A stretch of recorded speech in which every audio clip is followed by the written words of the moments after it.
안녕하십니까? 우리 교회 강단인데 오랜만에 서니까 좀 낯서네요. 동안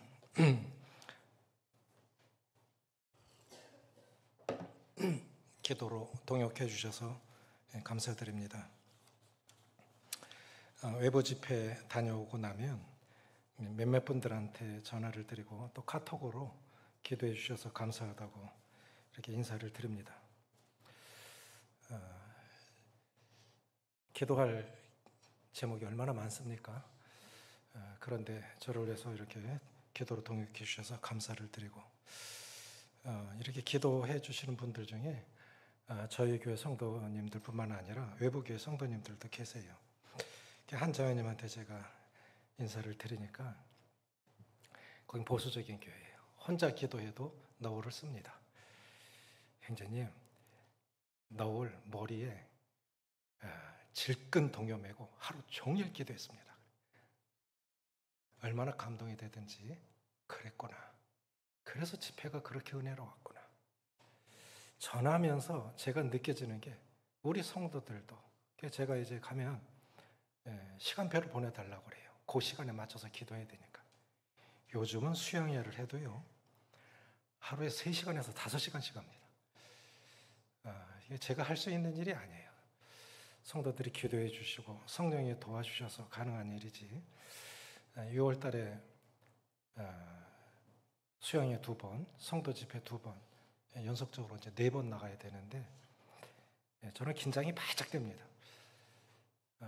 주님이 하셔야 되는데 그 교회는 이 수양회를 놓고 성도 집회를 놓고 1년간 아니면 2년간 기도했을 텐데 정말 은혜를 끼치고 와야 될 건데 하는 그러한 긴장감이 제 마음에 있기 때문에 바짝 긴장이 돼요.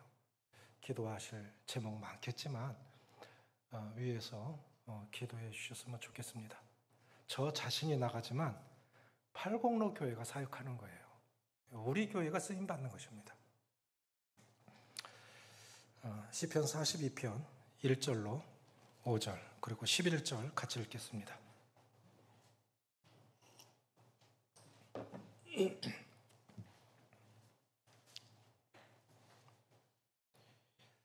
시편 42편 1절로 5절 그리고 11절 같이 읽겠습니다. 시작. 하나님이여, 사슴이 시냇물을 찾기에 갈급한같이 내 영혼이 주를 찾기에 갈급하나이다. 내 영혼이 하나님 곧 살아계시는 하나님을 갈망하나니 내가 어느 때에 나아가서 하나님의 얼굴을 배울까. 사람들이 종일 내게 하는 말이 네 하나님이 어디 있느냐 하오니 내 눈물이 주야로 내 음식이 되었도다. 내가 전에 성의를 지키는 무리와 동행하여 기쁨과 감사의 소리를 내며 그들을 하나님의 집으로 인도하였더니 이제 이 일을 기억하고 내 마음이 상하는도다. 내 영혼아, 내가 어찌하여 낙심하며 어찌하여 내 속에서 불안해하는가. 너는 하나님께 소망을 두라. 그가 나타나 도우심으로 말미암아 내가 여전히 찬송하리로다. 11절. 내 영혼아, 내가 어찌하여 낙심하며 어찌하여 내 속에서 불안해하는가. 너는 하나님께 소망을 두라. 나는 그가 나타나 도우심으로 말미암아 내 하나님을 여전히 찬송하리로다. 영적 침체의 원인과 회복의 비결이라는 제목으로 말씀을 드리길 원합니다. 왜 우리는 종종 삶의 기쁨을 잃고 무력해지는 것일까요? 구원받은 성도들에게는 아무런 문제도 일어나지 않을 것처럼 생각하지만 실제로는 그렇지 않습니다. 그리스도인들에게 흔하게 아니면 종종 찾아오는 영적 침체, 신구약 성경에서 공이 다루고 있는 중요한 주제 중에 하나가 영적 침체입니다. 모든 시대 가운데 하나님의 사람들과 하나님의 백성들, 그리고 지금도 하나님의 사람들을 괴롭히는 문제 중에 하나가 영적 침체입니다. 시편 기자, 이 시편 42편, 43편은 원래는 한 시인데 편의상 2개로 나눠놨습니다. 후렴구가 같아요. 내 영혼아, 내가 어찌하여 낙심하며 내 속에서 불안해하는가. 너는 하나님께 소망을 두라.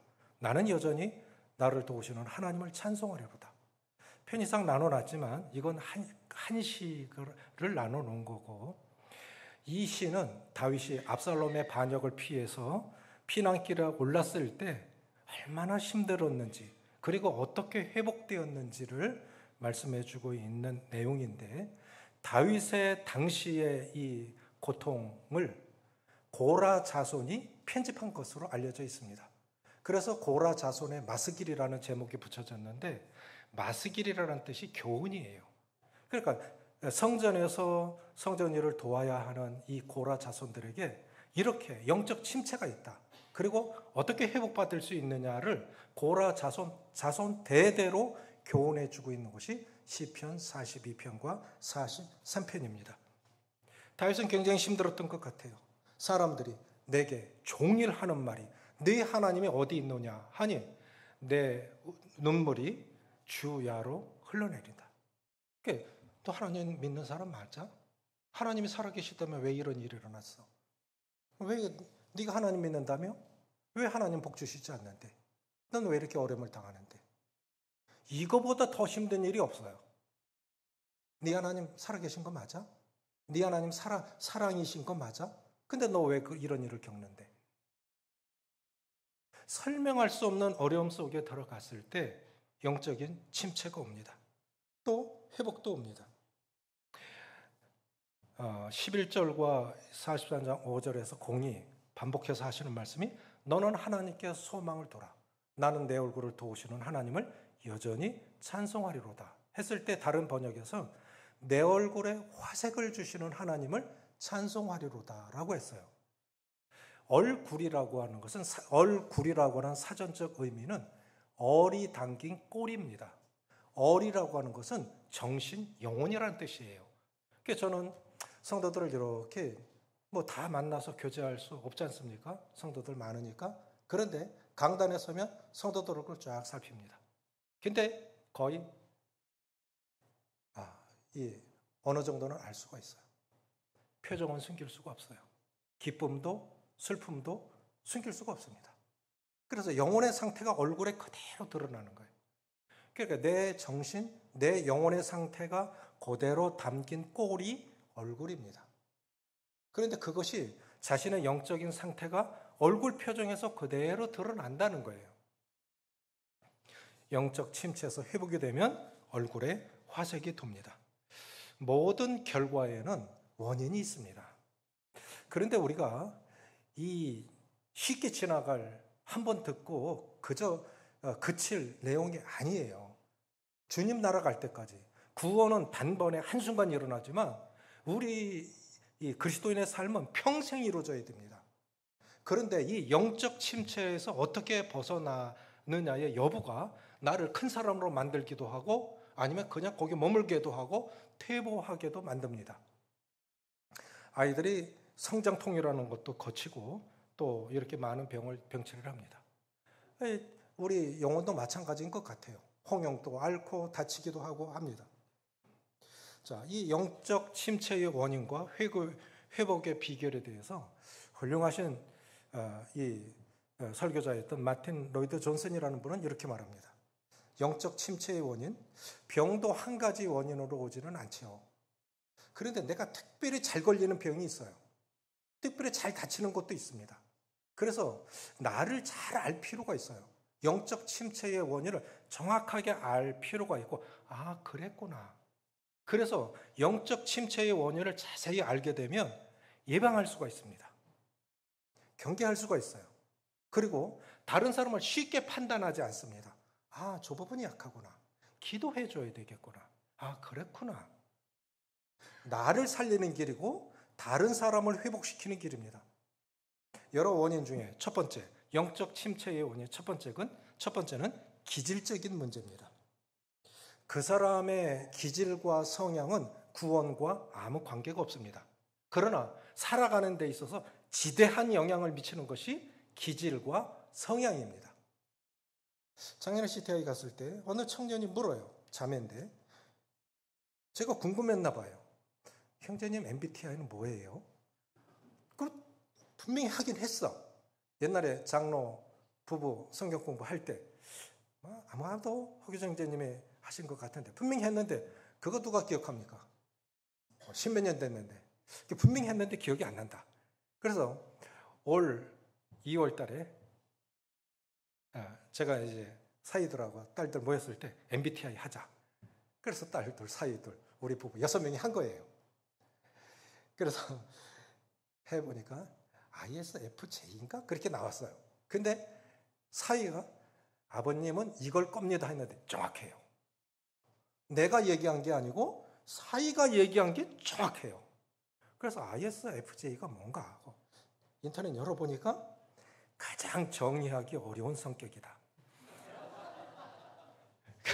그리고 또 자기 가족들, 자기 공동체는 절대적으로 아끼는 사람이다. 그리고 책임감이 강하다. 그래도 그건 참 좋더라고. 그런데 이게 보면 그래서 제가 늘 생각하는 건 이런 성격이니까 주변 사람들에게 상처도 많이 줄 수 있겠구나. 완벽 추구하고 더러운 거 못 보고. 그럼 어떻게 돼요? 주변 사람들 피곤하죠. 밥은 안 먹어도 청소는 해야 되고 잠은 안 자도 정리는 해야 되는 사람이니까 주변 사람들이 피곤한 거예요. 그러니까 알으면 도움이 됩니다. 그러니까 영적 침체의 첫 번째 원인은 기질과 성향의 문제입니다. 자, 이제 3가지로 압축해 볼게요. 기질과 성향에 대해서. 우울질이 있어요. 이건 타고나는 거예요. 이건 타고나는 거예요. 그래서 그건 어쩔 수가 없어요. 대표적인 예로 엘리야입니다. 갈멜살에서 승리한 후에 이세벨이 자기를 죽인다고 하니까 동역자도 물리치고 사역지를 떠나서 남쪽으로. 그리고 죽여주세요. 살고 싶지 않습니다. 힘들으면 죽겠대. 이 우울질이에요. 약한 거예요. 누군가는 정말 어려움이 와도 지금까지 뭐 그런 일 없었어? 치고 나가죠. 근데 어떤 사람은 넘어져요. 이게 성향인 거예요. 기질인 거예요. 또 베드로 다혈질입니다. 냉탕과 온탕을 수시로 왔다 갔다 해요. 그런데 이런 사람이 일은 해요. 열정이 있거든요. 확 찔러버리거든요. 요한 차분하고 안정적이에요. 근데 일 저지르지는 못해요. 재다가 끝나요. 그러니까 다 필요한 거예요. 이 모든 것들이. 성경은 장점과 약점 모두를 조심하라고 경고하고 있습니다. 모세의 대표적인 성품이 무엇입니까?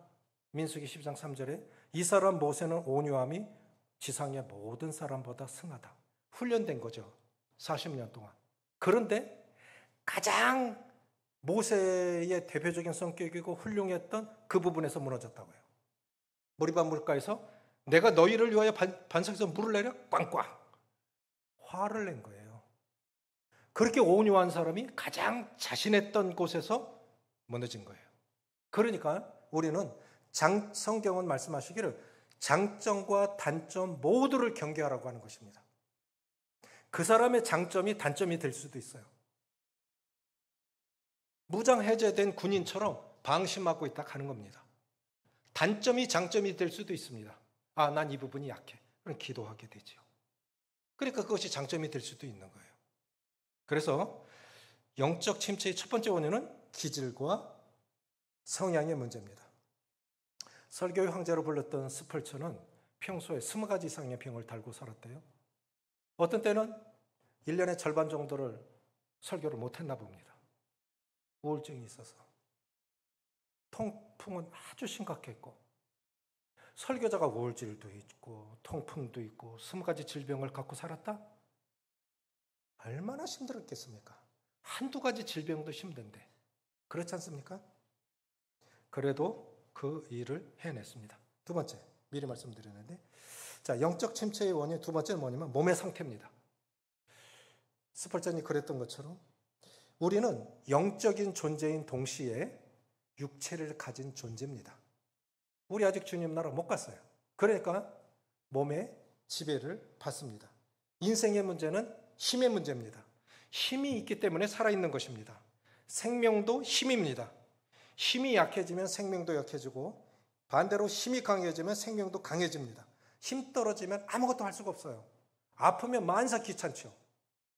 누군가는 몸이 먼저일 수 있습니다. 물론 성경에서 말씀하시는 것은 네비게토에서 나온 교재 속에 긴급한 일의 행포, 무조건 급한 일부터 해. 그 사람은 끝까지 중요한 걸 못합니다. 인생의 원리는 우선순위의 원리예요. 중요한 걸 먼저 하는 습관을 들이면 긴급한 거는 이렇게 미루고, 긴급한 일부터 계속 하다 보면 진짜 중요한 걸 못해요. 이것을 습관을 들여야 됩니다. 그런데 어떤 경우는 몸이 먼저일 수 있습니다. 잠언 17장 22절에 마음의 즐거움은 양약이로되 마음의 근심은 뼈로 마르게 하느니라 라고 말씀하셨는데, 세 번역에는 뭐라고 나와 있느냐? 즐거운 마음은 병을 낫게 하지만 근심하는 마음은 뼈를 마르게 한다. 그러니까 마음이 즐겁고 건강을 잘 다스려야 할 필요가 있습니다. 엘리야도 이렇게 죽여주세요 하고 그렇게 들어놓았던 적이 있었는데, 다시 일어나는 힘은 어디서 오는 걸까? 일단 힘들면 주님께 죄송한 마음 내려놓고 잠깐의 휴식이 필요합니다. 주님께서도 제자들에게 너희는 잠깐 와서 쉬라. 자, 고속도로에도 휴게소가 있습니다. 음악에도 쉼표가 있습니다. 인생도 쉼표가 있어야 돼요. 그리고 오래 못 가요. 저를 중매섰던 장로님 이런 말씀하셨어요. 너 이제 부지런한 거 아니까 너 이제 늙어서 보약 먹지 말고 좀 쉬어가면서 해. 저는 그 말이 이해가 안 갔어요. 보약 먹은 적은 없지만 누군가 이렇게 주시면 다 다른 사람에게 돌려주고 그렇게 살았지만, 늙어서 보약 먹으려 하지 말고 좀 쉬엄쉬엄 해. 결국 몸을 못 이긴다고 하는 거죠. 그래서 잘 관리할 필요가 있어요. 엘리야가 누워 자더니 몸도 마음도 지친 선지자에게 먼저 필요했던 건 잠깐의 휴식이에요. 저는 우리 성도님들 외국 여행도 좀 많이 다녀오시라고 그렇게 생각해요. 주일날 비우셔도 괜찮습니다. 거기서 예배 드리시면 돼요. 꼭 여기서 예배 드리는 건 아니에요. 어느 곳에서도 성도들이 행복하셨으면 좋겠고, 여행은 눈도 열어주고 인생을 폭넓게 이해할 수 있는 마음도 갖게 해주는 거기 때문에 필요합니다. 다시 일어서는 힘, 잠깐의 휴식이 필요합니다. 더 중요한 것이 있습니다. 그렇게 누워서 자고 있는데 천사가 와서 따라해보세요. 어루만져 주더니. 몸도 마음도 어루만져 주시는 성령의 은혜가 필요해요. 누구도 위로가 되지 못했는데 천사가 와서 꼴 좋다. 너 왜 이러는데? 이러지 않으셨다고요. 열심히 살았어. 잘 살았어. 우리 성도들 전 박수 쳐주고 싶어요. 전국 부부 장로 수행회 1시간 특강을 하는데 다 사역자들 아닙니까? 막 박수를 쳐줘요. 제 마음의 중심에서 제가 그분들에게 박수를 쳐드렸어요. 그리고 제 중심에 있는 고백을 했어요. 지금도 사역하시는 부부들에게 그렇게 고백합니다. 사랑하고 존경합니다. 잘 사셨습니다. 그리고 잘 살고 계십니다. 그 교회가 몇 명이든 어떤 상태이든 잘 살고 계십니다. 우리 서로에게 그렇게 말할 필요가 있어요. 서로 만져주는. 나이 먹어가면서 자식들 다 떠나가고 부부밖에 안 남았어요. 근데 뭐 그렇게 책망하고 그럴 필요가 뭐 있어요? 죽을 날까지 잔소리하다 갈래요?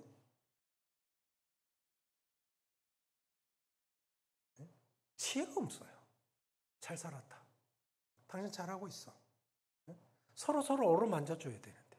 그런데 더 중요한 건 사람의 몇 마디 위로보다는 하나님이 이렇게 말씀으로 어루만져 주시고 성령께서 나를 터치해 주셔서 어루만져 주실 때 병든 마음도 상처받은 마음도 치료되리라고 믿습니다. 그런 성령의 어루만져 주심이 이 시간에도 함께하길 원합니다. 또 영적 침체 첫 번째 원천은 기질과 성향의 문제, 건강상의 문제. 세 번째는 뭐냐면은 성공과 축복에 대한 반작용입니다. 영적 침체를 가져오는 또 한 가지 이유가 축복과 성공에 대한 반작용이에요. 성공하고 나면 더 이상 목표가 없어요. 그래서 무너지는 거예요. 연예인들이 왜 마약을 합니까? 인기가 떨어지면 어떻게 하지? 팬? 그렇게 믿을 거 못해요. 세상적인 팬은 믿을 거 못해요. 우린 동역자들을 팬으로 말할 수도 있지만 세상에서 말하는 팬은 언제든지 바꿀 수 있는 거예요. 대상이 바뀌어요. 팬은 언제든지 바뀌어요. 왜 저래? 바꾼다고요. 우리는 팬입니까? 제자입니까? 주님 팬입니까? 주님의 제자지 주님의 팬이 아니에요. 아브라함도 그돌라오멜 이 연합군을 격파한 후에 굉장히 두려웠던 것 같아요. 슬럼프가 온 거예요. 여호와여, 그래서 두려웠을 때 창세기 15장 1절에 여호와의 말씀이 환상 중에 아브라함에게 이르되 아브라함아 두려워하지 말라. 나는 내 방패요 너의 지극히 큰 상급이니라. 성경에서 두려워하지 말라라고 말씀하셨을 때 분명히 두려워하고 있는 거예요. 나는 적은 숫자를 집에서 길리고 연습한 자 318명 그리고 동역자들 조금 데리고 가서 밤에 기습 공격을 했기 때문에 이긴 거지. 이 사실을 알고 적군이 다시 반격한다면 꼼짝없이 죽어요. 내가 내 힘으로 이긴 게 아니거든요. 밤이라 이긴 거지.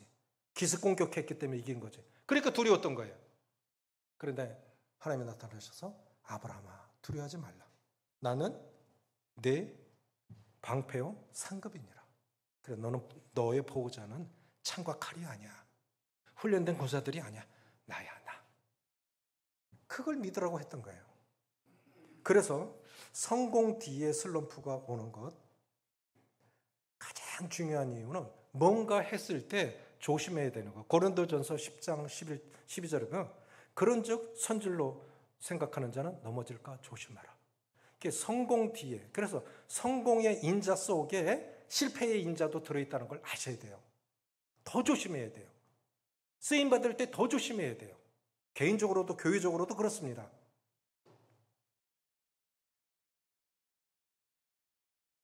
실패한 사람은 저절로 겸손해질 수밖에 없습니다. 어려움에 봉착하면 저절로 기도가 되어집니다. 그런데 잘 나갈 때 더 위험한 때예요. 어느 분이 그렇게 말씀하셨어요. 가장 큰 착각은 자기가 무엇이나 된 줄로 착각하는 것이고 가장 귀한 깨달음은 나 자신이 아무것도 아니라는 사실입니다. 제 저녁마다 아침에는 각자 귀티하고 저녁에 집사람하고 같이 기도회를 합니다. 이것저것 기도하면서 제가 자주 기도하는 건 주님 여기저기 불려 다닐 사람이 못 됩니다. 저 아닙니다. 제가 그렇게 기도했던 것도 아니고 기대했던 것도 아닙니다. 주님 아시죠? 주님이 저의 능력에 대해 주시지 않으면 저 아무것도 못합니다. 자기 자신에게 속아 사는 게 가장 위험한 거예요. 미켈란젤로가 이런 말을 했는데 가장 위험한 사람, 목표를 너무 높게 잡은 사람이 아니라 목표를 너무 낮게 잡아서 빨리 성공한 사람이 더 위험하다는 거예요. 빌립보서 4장에서도 앞에 있는 표대를 향하여 그리스도 예수께 부르신 부름의 상을 위하여 달려가노라. 그만큼 했으면 됐지. 근데 죽는 순간까지도 목표가 있어요. 한 일은 뒤쳐놓고 잘못하고 실패한 거 교훈으로 받으면 돼요. 그리고 앞으로 달려갈 목표를 계속 잡으셔서 주 예수께서 부르신 그 부름의 상을 위해서 계속 달려갈 목표가 있어야 됩니다. 죽는 순간까지 목표가 있어야 됩니다. 생존에 저는 교회적으로도 개인적으로도 숫자로 존재하는 건 의미 없다고 생각해요. 그냥 목숨만 다 걸려있는 그렇게 생존은 의미 없다고 생각합니다. 루즈벨트가 죽었을 때 베개 머리 밑에서 책이 나왔다 하죠. 죽는 순간까지 책 읽었던 거예요. 그래야 발전이 있죠. 기도하거나 뭐를 하거나 내가 할 수 있는 목표를 잡으시고 주님 부르시는 그날까지 사명자로 사셨으면 좋겠습니다. 그렇게 이 영적 침체의 원인, 기질과 성향의 문제, 건강의 문제, 성공과 축복에 대한 반작용. 그러나 우리가 기억해야 할 것, 기질이 성향이 약하다고 해서 사명을 감당하는 데까지 영향을 미쳐서는 안 된다는 거예요.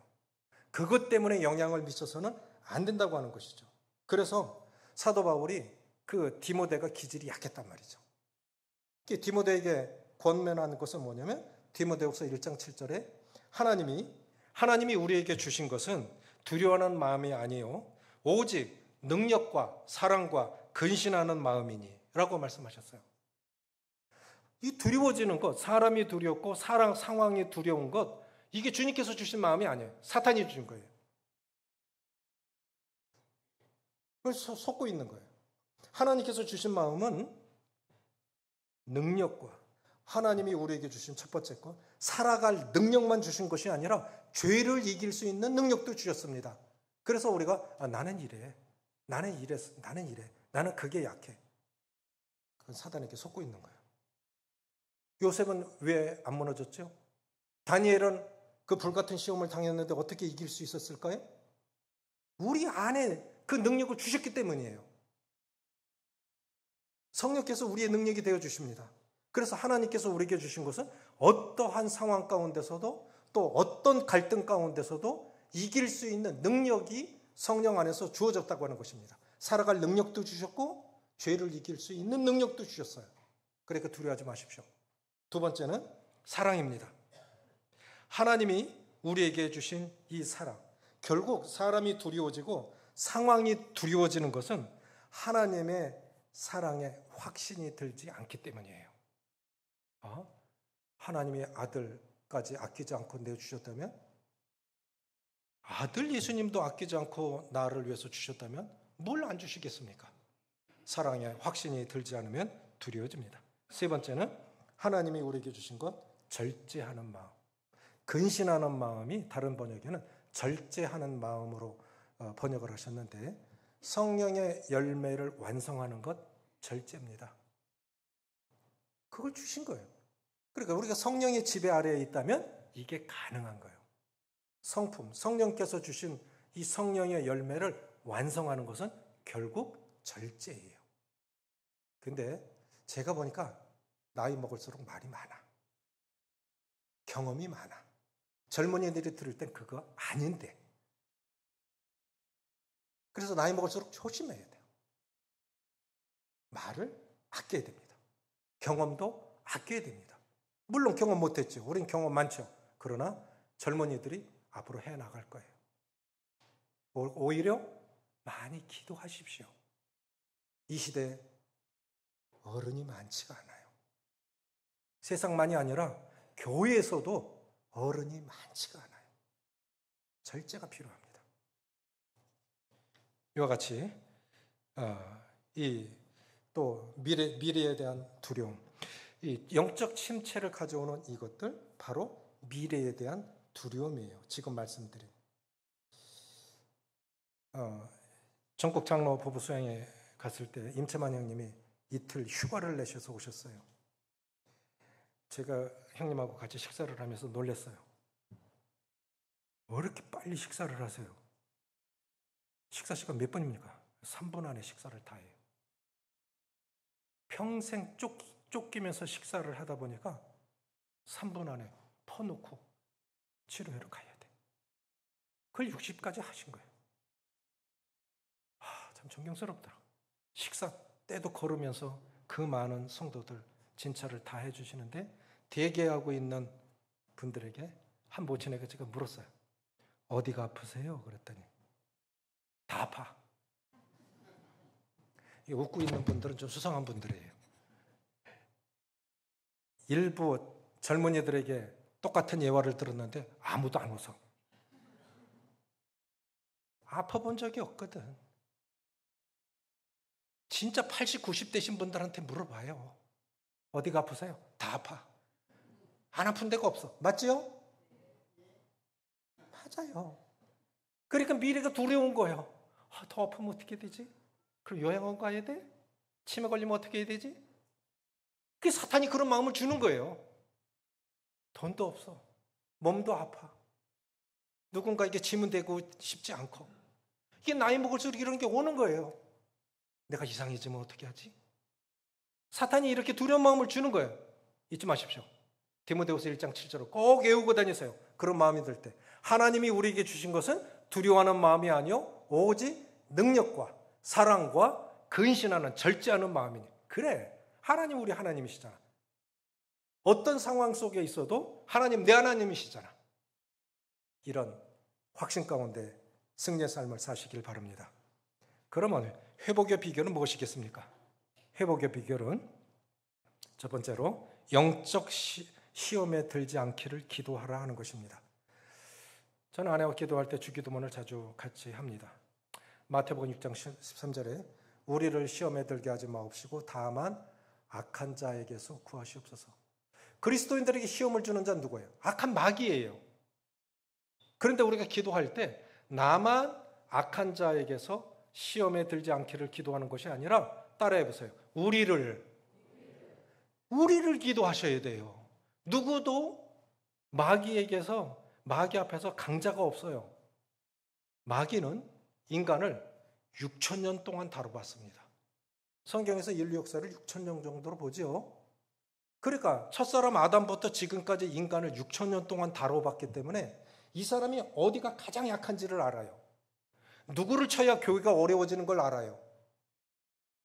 사단은 정확하게, 그리고 사단은 집요해요. 중단하지 않습니다. 한 번 물으면 놓지 않아요. 그러니까 우리는 늘 기도해야 돼요.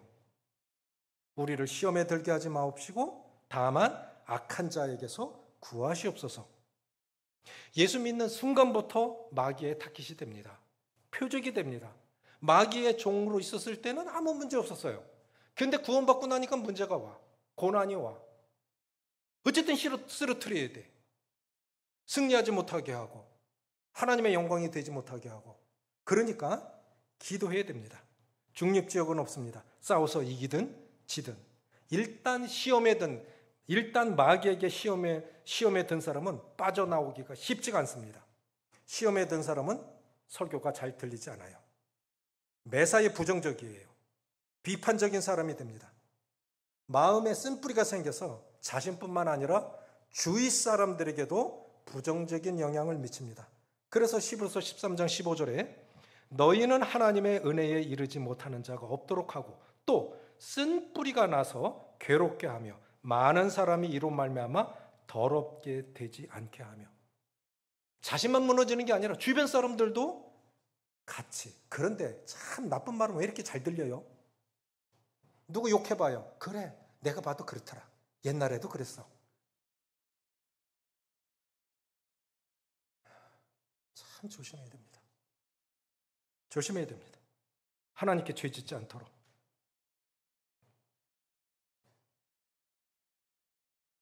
두 번째는 뭐냐면 베드로가 주님께 같은 날에 칭찬도 받고 책망도 받았죠. 사람들이 나를 누구라 하더냐? 뭐라고 하던데요. 그럼 너는 나를 어떻게 생각해? 주는 그리스도시요 살아계신 하나님의 아들이니다. 바요나 시모나 내가 복이 또다. 이 일을 내게 알게 하냐는 혈육이 아니요 내 하늘에 계신 내 아버지시니라. 야, 예수 그리스도를 알아봤다? 유일하게 주님이 너무 기쁘셨던 거예요. 자, 요한복음 13장부터 17장은 주님의 고별서입니다. 주님 죽는다 그러니까 베드로가 뭐냐면 그리 마소서. 그걸 직역하면 유치원 선생님이 아이에게 그러면 안 돼. 이 뜻이래요. 그래 예수님 나 죽는다. 난 이제 십자가에 죽을 거다. 그러면 안 돼요. 우리 한 자리 차지해야 되거든요. 왕으로 사셔야지 죽으면 어떻게 돼요? 그럼 우리 끝난 거 아닙니까? 그래서 사탄아 내 뒤로 물러가라. 한날에 칭찬도 듣고 책망도 듣고. 제가 생각하기를 자기 자신을 가장 잘 모르는 사람이 자기인 것 같아요. 동의하십니까? 자기가 자기 자신을 제일 몰라요. 저는 그렇게 생각해요. 그러니까 실수하는 거예요. 잘한다고 말하고 잘한다고 책망하고 잔소리하고. 그런데 자기가 자기 자신을 제일 몰라요. 항상 염두에 두십시오. 자기가 자신을 가장 모른다는 사실을.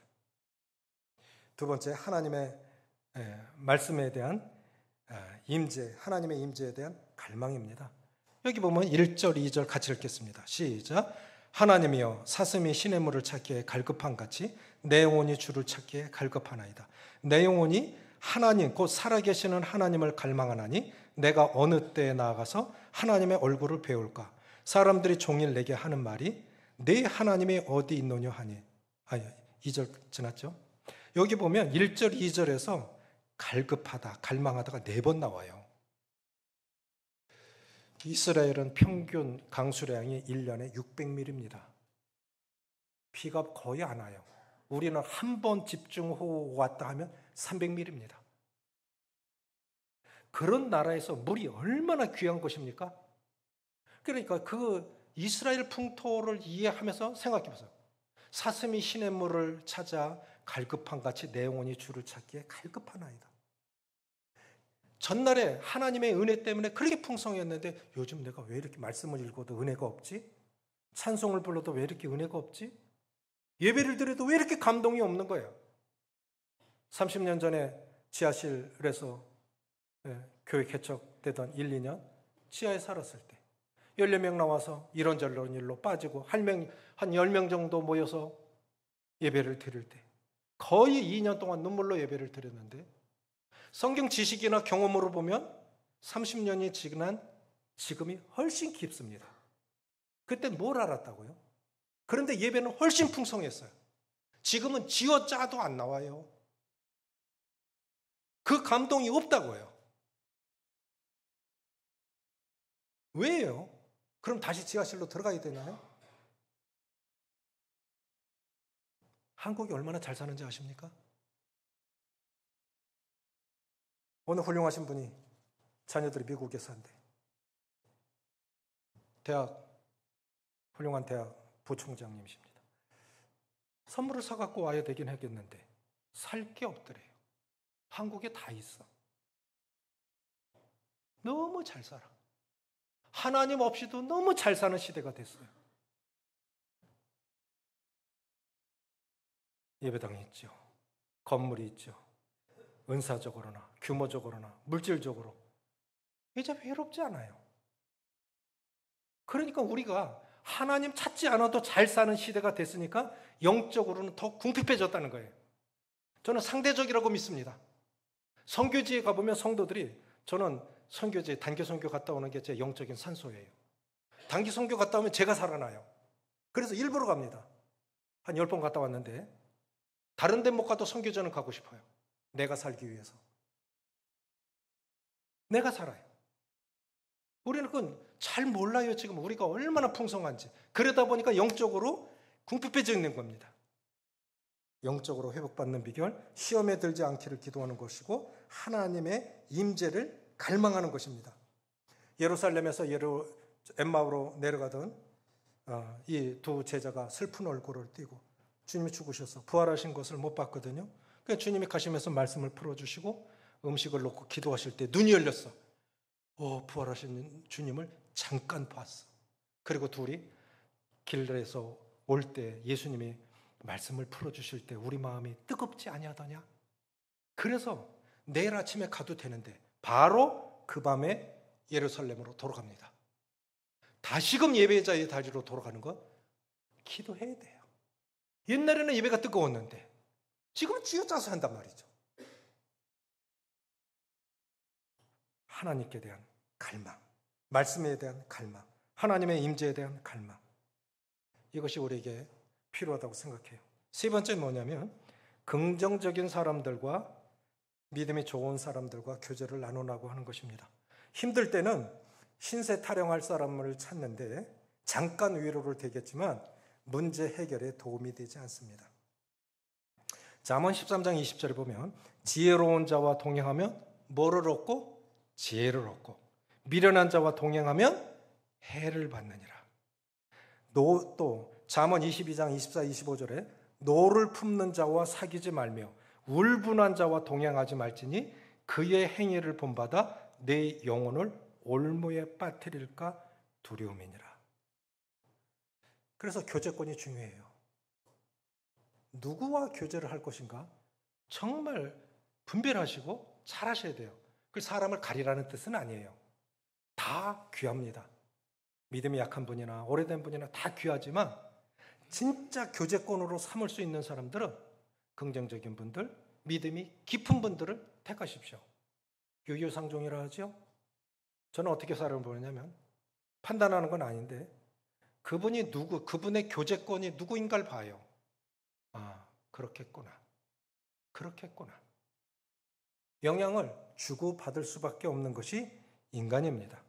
특별히 어려울 때일수록 긍정적이고 적극적인 믿음의 사람들을 찾아가서 교제를 나누시기 바랍니다. 힘들수록 믿음의 사람들 곁에 있어야 됩니다. 말씀을 맺습니다. 에베소서 6장 24절에 우리 주 예수 그리스도를 변함없이 사랑하는 자들에게 은혜가 있을지어다. 아멘. 안 흔들렸으면 좋겠습니다. 우리 자신의 고백으로 주님께 기도해 보시기 바랍니다. 우리 주 예수 그리스도를 어떤 상황 가운데서도 그 자리에서 사명을 감당하는 성도들이 되셨으면 좋겠습니다. 우리 주 예수 그리스도를 변함없이 사랑하는 자들에게 은혜가 있을지어다. 하나님을 알되 자신을 모르니 교만해집니다. 반대로 자신은 알되 하나님을 모르면 낙심합니다. 이런 분들 계세요. 두 부류가 다 계시다고요. 자신만 몰라. 남들은 그 사람 다 아는데 자신만 몰라. 그러니까 교만해지는 거예요. 반대로 자신은 내 꼬라지가 그렇지. 자신은 들여다볼 줄 알아. 그런데 하나님을 모르니까 낙심이 되는 거예요. 하나님, 저는 하나님을 두 번째 기회의 하나님이라고 정의합니다. 베드로, 인도자가 주님을 저주하며 부인했다? 간증? 끝난 거예요. 그런데 날개 부러진 새는 더 이상 날 수 없다고 사람들은 말하지만 주님은 더 높이 날게 하셨어요. 이 회복해 하시는 주님을 믿었기 때문에. 엘리야도 그렇죠. 삼손의 머리카락이 다시 자라기 시작하니라. 그래서 삼손이 죽을 때 죽인 자가 살았을 때 죽인 자보다 더 많더라. 그런데 삼손이 죽었을 때 그가 묻힌 곳이 그 의미가 중요해요. 소라와 에소다올 사이에 묻혔더라. 이게 왜 지명이 중요하냐? 삼손의 초기 사역지가 거기에요. 그러니까 실패한 것이 아니라는 거예요. 결국 하나님은 하나님의 사람들을 영광스럽게 생을 마치게 하신다고요. 하나님을 갈망하면 이번만 나를 강하게 하사 이 원수를 갖게 해주십시오. 그 기도 때문에 그렇게 된 거예요. 주님, 저를 회복해 주세요. 다시금 영적으로 회복받고 하나님 앞에 그렇게 살아갈 수 있게 해주세요. 그런 기도가 필요합니다. 나를 넘어지게 하는 것은 실패가 아닙니다. 교만한 마음입니다. 나를 낙심케 하고 불안하게 하는 것도 문제 자체가 아니라 주님을 바라보지 못하기 때문입니다. 사람만 바라보면 못 살아요. 내 안에 상처가 너무 많기 때문에. 상황만 바라보면 못 삽니다. 우리 안에 그 문제를 해결할 능력이 없기 때문입니다. 너는 하나님을 바라라. 나는 내 얼굴을 도우시는 하나님을 여전히 찬송하리로다. 근데 시편 기자의 그 말씀을 히브리서 12장 2절도 똑같이 해요. 믿음의 시작이요 또 완성자이신 예수님을 바라보라. 우리 시작이 예수님 믿고 시작됐죠. 믿음이. 그럼 믿음의 완성케 하실 예수님을 끝까지 바라보시기 바랍니다. 실패해도 다시 회복해 하시는 그 주님. 그래서 더 큰 사람이 되어서 능력 있게 주 앞에 살아가시기를 바라요. 주님이 돌아가시기 전에 제자들에게 이런 말씀하셨어요. 요한복음 16장 33절에 이것을 너희에게 이루면 너희로 내 안에서 평안을 누리게 하려 함이라. 세상에서는 너희가 환난을 당하나 담대하라. 내가 세상을 이겨노라. 세상을 이기신 주님이 산 가운데 여러 가지 이유로 두려움이 오고 낙심이 올 때 내가 이것을 너희에게 이루면 너희로 평안을 누리게 하려 함이라. 이 원리를 알 때 우리는 다시금 일어서서 더 큰 사람이 되어서 능력 있게 주를 섬겨갈 수 있으리라고 믿습니다. 끝까지 하나님의 약속을 붙잡고 사시는 성도님들 되시길 바랍니다. 기도하시겠습니다.